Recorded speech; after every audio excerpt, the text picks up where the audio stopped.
Because it's not about the bank's application server. It's already there. It already has login password and everything.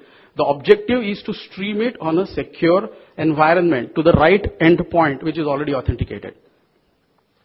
The reason I took State Bank for no other reason, but it's the largest bank and probably they will be dealing with this mammoth growth of customers in the next couple of years. So we are dealing with a large scale problem here. So you need a solution that can be proliferate easily in the market, reach the customer rapidly. It should be simple, and even the villagers in India should be able to use it.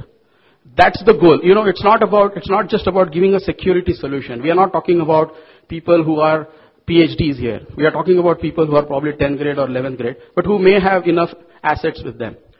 So when we are looking at a technology, you know, it should reach out very quickly to the customer. So that was another requirement for us when we designed this piece of technology.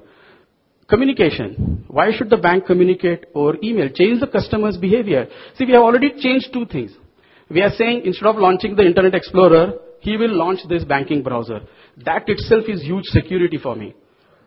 That itself changes the landscape from a user experience standpoint. The next thing we are saying, start communicating over this channel. Send him e-statement, send him communication, chat with him over this secure channel. If you change the user behavior, now that change in user behavior is a habit thing. If instead of clicking I start clicking this banking browser and I start communicating over that. I won't take much of your time, you know, so I will just spend 5 minutes on what is this national secure infrastructure that we are talking about here. I've had a few conversations with the Ministry of IT. I've met people in Reserve Bank of India. I've met people in IDRBT as well. Now, India is at a situation today, you know, where it can really build a world-class financial network. Because we don't have anything. It's clean slate. So you can actually put a layer which will ensure that you have a secure banking or financial security environment, infrastructure. Today we heard about cloud computing. I won't use the word cloud computing. I'm saying this is a private computing network infrastructure which is probably hosted by the government of India. Why not? You know, and the bank does its piece. It basically takes a server from that infrastructure and puts it aside. You know, it's a commitment to the Indian citizens here.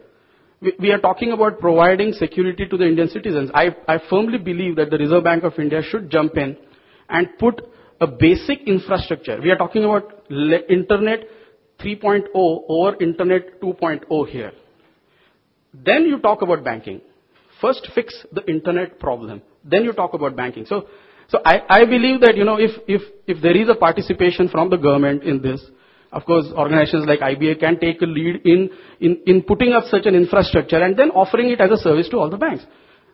Why should all the banks take the heat of all the security problems? They have not created the internet in the first place.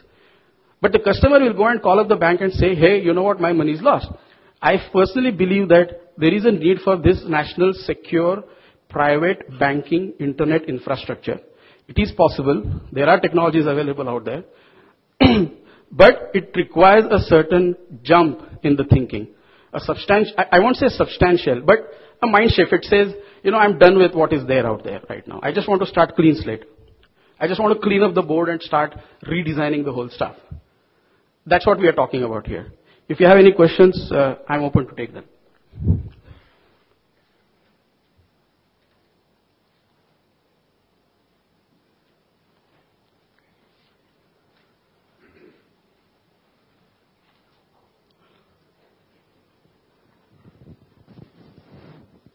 Actually, we have kept a CD on each one's desk. You know, it has a few interesting technical papers. I would like you to go through that. If you have any questions, send me an email. It's an open debate. I'm not saying this is the best thing to do. We are offering a solution here. We are not taking a high ground and saying this is the thing for the rest of the world. Yeah, please.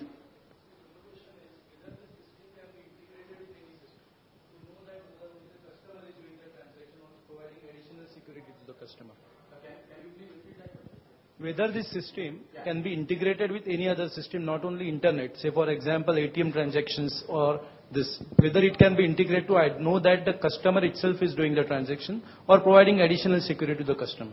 Right, good question. You know, from a protocol standpoint, we are actually talking to banks, not in India but in Malaysia, where they are looking at the Rel-ID mutual authentication protocol. as a possible